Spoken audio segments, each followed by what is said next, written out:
Hoje eu vou falar sobre o desaparecimento de uma menina de 18 anos sob circunstâncias estranhas. Da noite pro dia, ela tira um passaporte sozinha e viaja do Japão, onde ela nasceu e cresceu, até a Coreia do Sul e nunca mais é vista. Mas a mãe tem uma teoria de que ela não arquitetou essa fuga sozinha e que ela teve a ajuda de uma mulher misteriosa de voz rouca. Olá, amizades! Tudo bem? Meu nome é Luísa Kemi, ou só a Kemi. Bem-vindos de volta ao Cafezinho Investigativo, o canal aqui do YouTube em que falamos sobre casos reais, mistérios e lendas urbanas que aconteceram em países da Ásia, bebendo um cafezinho. Café! Você sabia que eu posto vídeos novos toda terça-feira ao meio-dia nesse canal? Não sabia? Agora está sabendo! Se inscreva!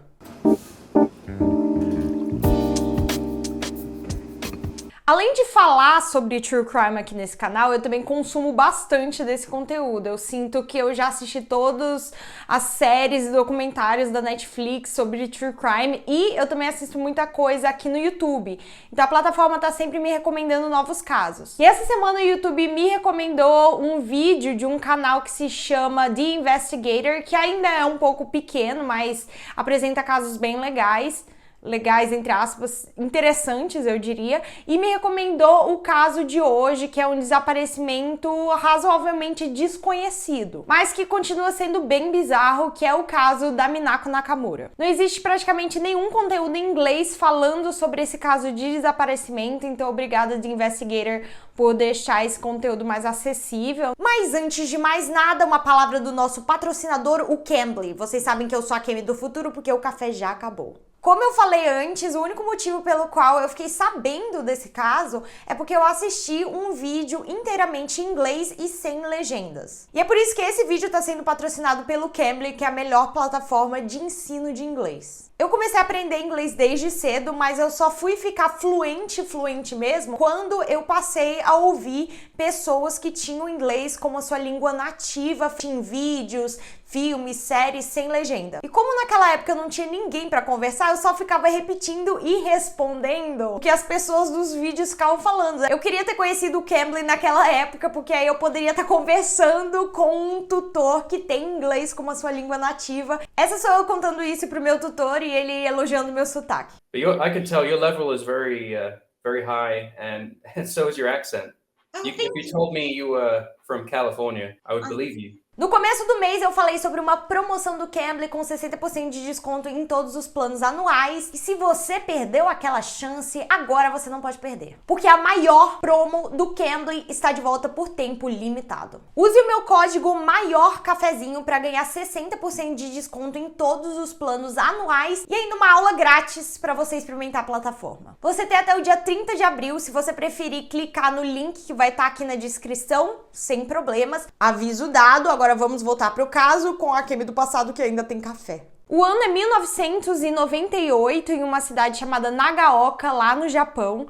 E naquela época, a Minako Nakamura tinha 18 anos e tinha acabado de se formar no ensino médio numa escola chamada Nagaoka High School. Ela tinha um irmão mais velho que não morava mais com a família e o pai dela já tinha falecido antes dela nascer. Então ela morava apenas com a sua mãe, que se chamava Kuni. E como eu disse anteriormente, a Minako tinha acabado de se formar no ensino médio, então tinha toda essa expectativa que ela entrasse direto na faculdade. A gente sabe que lá no Japão existe uma pressão muito forte para cima dos estudantes para que eles se concentrem nos seus estudos e que entrem em boas faculdades.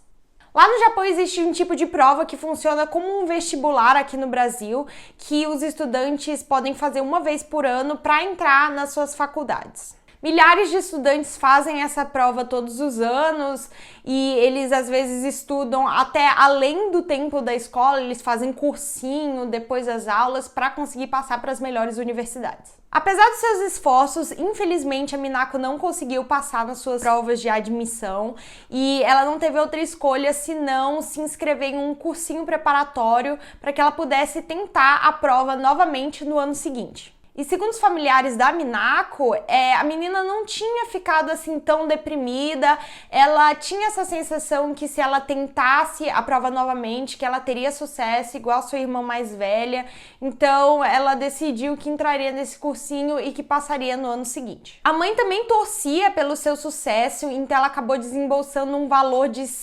500 mil ienes para pagar por esse cursinho preparatório, e eu fui fazer a conversão de ienes para reais, quanto tá esse valor hoje em dia, e equivale a quase 19 mil reais. Assim, eu não sei se é esse o preço de todos os cursos preparatórios lá no Japão, mas assim, é uma máfia de cursinhos, né? Crianças, estudem enquanto vocês estão nas escolas. Enfim, a mãe Kuni, ela deu todos os 500 mil ienes para sua filha em dinheiro, porque lá no Japão é comum que as pessoas ainda usem dinheiro em vez de cartão. E ela confiou que a sua filha ia pagar direitinho ali as taxas da escola e tudo mais. Só que não foi exatamente o que aconteceu. E presta muita atenção agora porque essa história é bem estranha. No dia 6 de abril de 1998, a Kuni estava se preparando para ir para o trabalho, como ela fazia todos os dias. Ela era professora de ensino fundamental lá no Japão, então ela passava o dia inteirinho fora. Ela lembra de estar saindo de casa e ter gritado para sua filha tchau, assim, se despedindo dela, e que ela escutou um murmúrio, assim, da sua filha, que ainda devia estar meio sonolenta, assim, falando tchau. Só que o que a Kuni não sabia é que aquele é o último momento em que ela ia conseguir se comunicar com a sua filha na vida.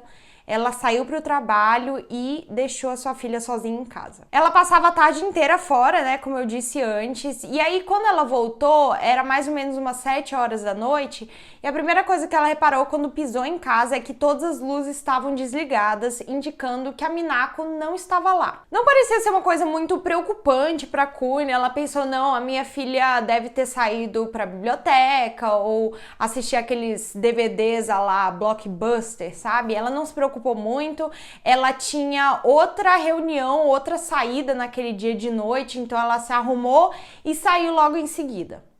Lembrando que, né, em 1998 as pessoas não tinham smartphone para mandar uma mensagem rápida, assim, fácil, onde é que você tá e tudo mais. O negócio era esperar a pessoa voltar mesmo. A Kuni ficou fora de casa por mais ou menos 1 hora e depois que ela voltou, ela reparou que a Minako ainda não tinha voltado para casa. Isso era bem estranho, principalmente porque já estava ficando tarde, então ela resolveu ir para todos os lugares que a Minako normalmente frequentava, mas infelizmente ela não encontrou nenhuma pista da sua filha. Em primeiro momento, a mãe resolveu esperar, né? Ela pensou que não era uma coisa tão preocupante, talvez a sua filha estivesse com amigos ou alguma coisa assim, mas ela também foi investigar na própria casa, ali no quarto da filha, se ela tinha deixado alguma mensagem falando onde é que ela estaria. E nessa investigação, ela viu que a filha não tinha levado alguns dos itens essenciais que com certeza ela levaria se ela fosse, assim, dormir fora de casa, na casa de uma amiga, por exemplo.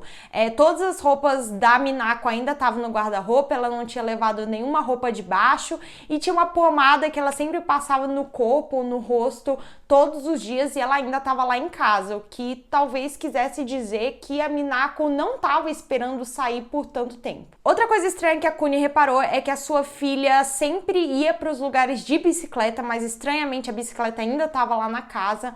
Então ela estava achando tudo isso muito assim, não fazia sentido.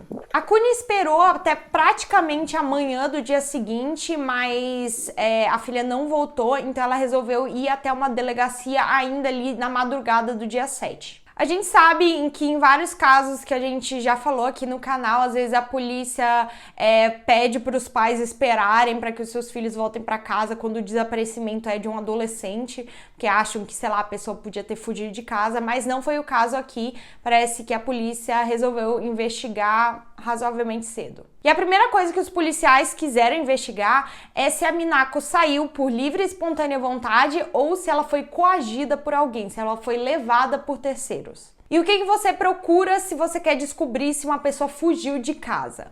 Dinheiro, porque sem isso ela não vai conseguir ir muito longe ou aguentar por muito tempo. Eles vasculharam entre os pertences da Minako e descobriram que dos 500 mil ienes que a mãe tinha dado para a filha, ela só tinha pego aproximadamente uns 30 mil ienes, que convertendo dá um pouco mais de 1.100 reais. Então por que ela teria levado uma quantia tão pequena se o objetivo seria fugir de casa? Será que ela não teria levado tudo? E no quarto dela, os policiais também encontraram um bilhete que estava embaixo de uma bagunça ali no quarto dela, que dizia: peguei emprestado 30 mil ienes, por favor, tire-os da minha caderneta, mesada, salário. Nenhum dos meus tradutores conseguiu exatamente traduzir com exatamente o significado que devia ter ali, mas o que precisamos saber é que ela pegou emprestado 30 mil ienes. Além disso, parece que a Minako guardava algumas moedas de 10 ienes em uma garrafa PET que ficava no quarto dela e ela estava vazia e largada em algum canto do quarto. Além disso, a própria mãe da Minako encontrou uma pista no quarto dela que poderia indicar o que teria acontecido com ela. Na lixeira que ficava naquele cômodo, a mãe dela encontrou o que parecia ser um recibo que estava picado em vários pedacinhos, aparentemente para ele não ser lido. A Kuni decidiu então pacientemente juntar todos esses pedaços e no final ela reparou que era um recibo de um daqueles serviços de tirar fotos para documentação. Sabe quando você vai tirar um passaporte, por exemplo, e vai tirar uma foto 3x4? Então. E ela descobriu que esse recibo foi emitido do escritório da prefeitura de Niigata, que é uma cidade que fica pelo menos 1 hora da cidade onde elas moravam. Ele foi emitido no dia 28 de março de 1998, então um pouco mais ali de uma semana do momento em que ela desapareceu. E nesse momento, quando ela encontrou essa evidência, tudo ficou muito claro para ela e para os investigadores, que é que a Minako tinha ido emitir um passaporte. E tudo isso era muito estranho para Kuni, porque por que a sua filha ia precisar de um passaporte e como ela teria tirado? Porque o que a gente precisa entender é que na época a Minako era considerada menor de idade lá no Japão.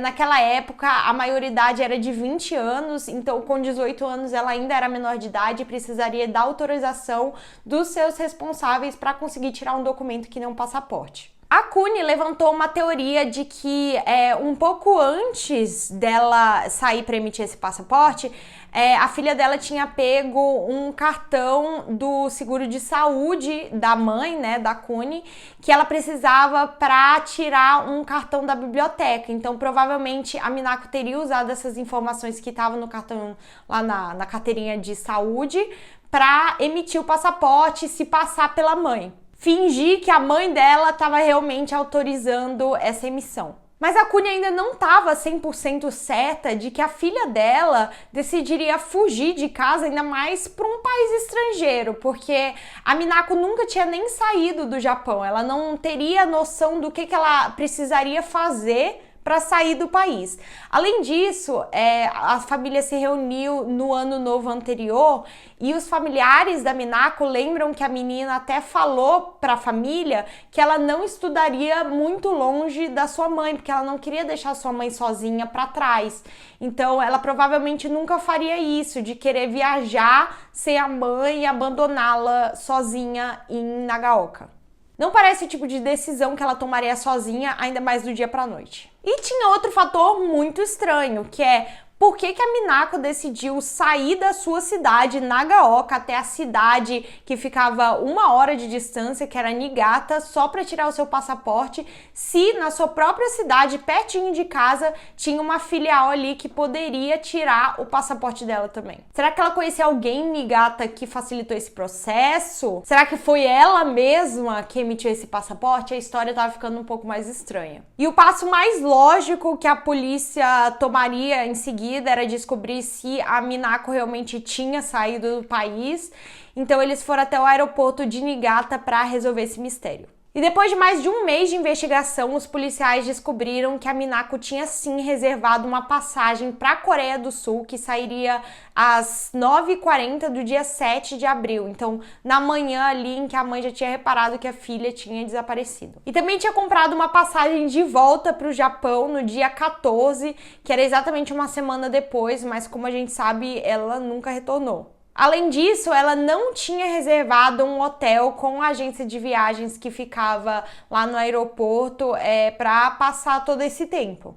Depois de muita conversa com a agência de viagens, os policiais descobriram que ela pagou aproximadamente 48 mil ienes por essas passagens e que elas tinham sido reservadas no dia 3 de abril, apenas 3 dias antes do seu desaparecimento. E também foi no exato dia em que o seu passaporte ficou pronto, então ela tinha alguma pressa para sair do país. E a agência também informou para a polícia como foi essa interação com a Minako. E é nesse ponto em que a Kuni passa a acreditar que a sua filha não estava sozinha. Naquela época as coisas eram resolvidas ou ao vivo ou no telefone, né? Não tinha internet para ficar reservando passagem, então a Minako tinha ligado para a agência de viagens para reservar essas passagens. A atendente disse que essa pessoa que dizia ser a Minako no telefone tinha uma voz rouca e que parecia de ser de alguém muito mais velha do que 18 anos, que era a idade que a Minako tinha. E a mãe começou a achar isso tudo muito estranho, porque ela disse que a sua filha tinha uma voz doce e de uma adolescente.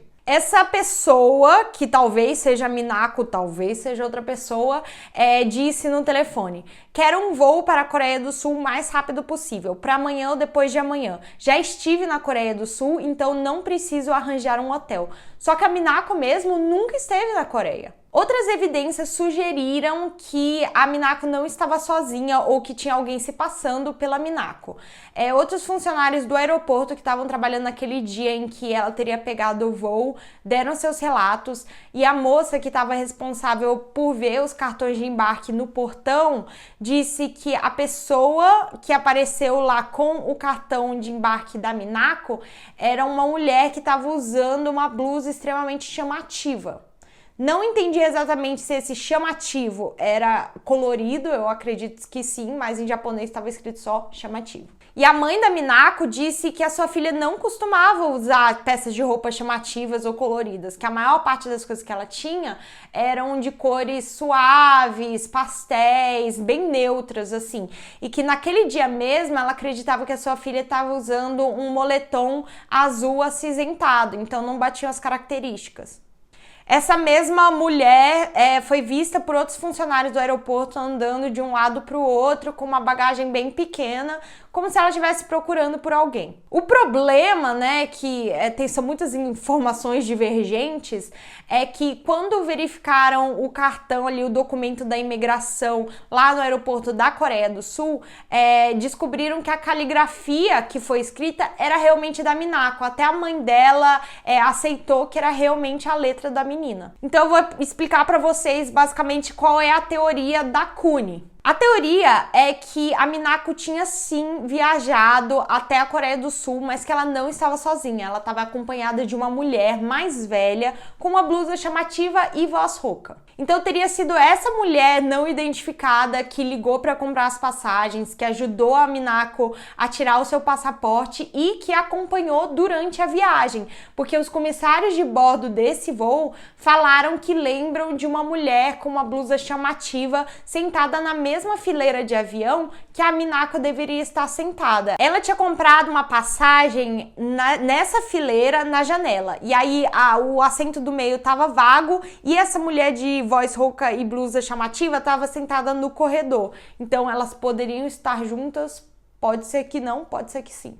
Mas por que uma mulher desconhecida teria ajudado uma menor de idade a fugir de casa? Ou será que ela estava sendo coagida a viajar? Pois é, nesse mesmo documento de imigração que a Minako preencheu, no local onde estava escrito local de estadia, nada foi colocado, só duas ondinhas assim. E aí a polícia conversou com um ex-oficial de imigração lá da Coreia do Sul e ele acredita que é um sinal de TS, transbordo, que é quando as pessoas o destino final não seria a Coreia, que ela só estava fazendo escala na Coreia e que o destino final teria sido um terceiro país, entendeu? Por isso que ela não colocou o local de estadia e por isso que ela não tinha reservado um hotel. Esse fato desesperou a sua mãe, porque ela pensou, não, então a minha filha realmente deve ter sido levada à força para um país desconhecido, e naquela época muitos japoneses estavam sendo levados à força para a Coreia do Norte. Pois é, eu não sei se vocês já assistiram o meu outro vídeo que se chama Desaparecimento Misterioso de Megumi Yokota, e eu falo um pouco mais sobre esses vários casos que aconteceram no mundo todo, mas principalmente no Japão e na Coreia do Sul, de oficiais do governo norte-coreano levando pessoas de outras nacionalidades à força. Existe um relatório que foi publicado pela ONU em 2014 que dizia que a Coreia do Norte sequestrou, teoricamente, mais de 200 mil pessoas, e era um programa ali para conhecer a cultura de outros países, para que eles aprendessem os seus modos e tal, para treinar espiões. Se eu não me engano, a Coreia do Norte não assumiu todos esses casos, mas é uma estimativa ali da ONU. Então não seria muito fora da realidade imaginar que a Minako seria uma dessas vítimas, mesmo que a maior parte dos casos de abdução tivesse acontecido mais de uma década antes disso. A polícia conseguiu identificar quem era aquela mulher de blusa chamativa que sentou perto da Minako no avião, e eles foram até a sua casa para interrogá-la. No artigo ali de notícias que eu vi, que é o Bunshun, que é um portal de notícias de grande circulação ali no Japão, chamou ela apenas de Senhora A para proteger a sua identidade, e é assim que eu vou chamá-la. Quando os policiais chegaram na sua casa, a Senhora A ficou bastante irritada de estar sendo interrogada como possível suspeita, e só que um detalhe sobre o histórico ali da Senhora A chamou a atenção dos policiais, que é o fato de que, apesar de ela ter cidadania japonesa e já morar praticamente 20 anos ali em Nagaoka, perto da casa da menina, a Senhora A, na verdade, tinha nascido na Coreia do Sul. E ela apenas se mudou para o Japão nos anos 70, quando ela casou com um japonês. Naquela época, a Senhora A trabalhava para uma corporação religiosa, eu vou tentar explicar. Assim que ela chegou no Japão, ela fundou um templo de estilo coreano lá no Japão, que começou a ter várias filiais, pelo que eu entendi, e ela era representante desse grupo religioso. E naquele dia, ela falou que ela estava viajando para a Coreia do Sul, juntamente com outros 3 arquitetos, para inspecionar a construção de um novo templo. Ela até falou que não prestou muita atenção no que estava acontecendo ao redor dela, mas ela lembra de ter visto uma menina que poderia ou não ser a Minako, que estava acompanhada de uma mulher muito mais velha no avião, que ela acreditou naquela época que era a sua avó, então ela não achou nada demais. Ela só falou isso e, assim, não existiam evidências suficientes para considerá-la suspeita. Os investigadores não conseguiram avançar muito com essa investigação e a Minako continuou desaparecida. Em 2003, o passaporte da Minako finalmente expirou e ela ainda não tinha voltado para o Japão. E assim, se ela tivesse fugido de casa e ido para a Coreia do Sul, seria meio... Bom, ela seria uma imigrante ilegal na Coreia do Sul se ela tivesse continuado, o que fez os investigadores concluírem que talvez ela tenha sido levada à força e que, na verdade, ela não estava nem mais na Coreia do Sul, né? A Comissão de Investigação de Pessoas Desaparecidas não pôde descartar completamente a hipótese de que ela tinha sido levada até a Coreia do Norte. A última atualização que eu encontrei sobre esse caso foi de 2019, mas tudo indica que a Minako continua desaparecida até hoje. A Kuni foi várias vezes para a Coreia do Sul procurando a sua filha, distribuindo panfletos em tudo que é lugar, falando sobre esse caso. Parece que ela até apareceu em um programa de TV de uma emissora chamada KBS, e ela falou sobre o desaparecimento da sua filha em rede nacional, se alguém encontrasse ela, mas até agora ninguém realmente ligou para dizer que tinha encontrado a Minako em algum lugar na Coreia do Sul. A Kuni até chegou a cadastrar a digital e o DNA da sua filha numa delegacia lá da Coreia do Sul, caso ela seja encontrada e a polícia pudesse identificá-la dessa forma, mas ela ainda não apareceu. Em vários desses programas, a Kuni fala que ela só espera que a sua filha esteja viva e saudável e que ela sempre vai estar de braços abertos esperando para que ela volte. Não se sabe exatamente o que aconteceu com ela, né? Tudo que restam são especulações, existem várias pontas soltas nesse caso, muitos mistérios, né? E se vocês acharam esse caso interessante, assistam o caso da Megumi Yokota, que eu falei antes, que é uma japonesa que foi raptada quando tinha 13 anos e levada até a Coreia do Norte. Ou então outro caso de desaparecimento misterioso, que é o caso da Felícia Tel, que aconteceu em Singapura, que ela desapareceu quando tinha 19 anos, sob circunstâncias também muito estranhas, e até hoje é um mistério o que aconteceu com ela. Esse foi o caso de hoje, e lembrem-se, se vocês tiverem medo de dormir de noite, mantenham-se cafeinados. Tchau!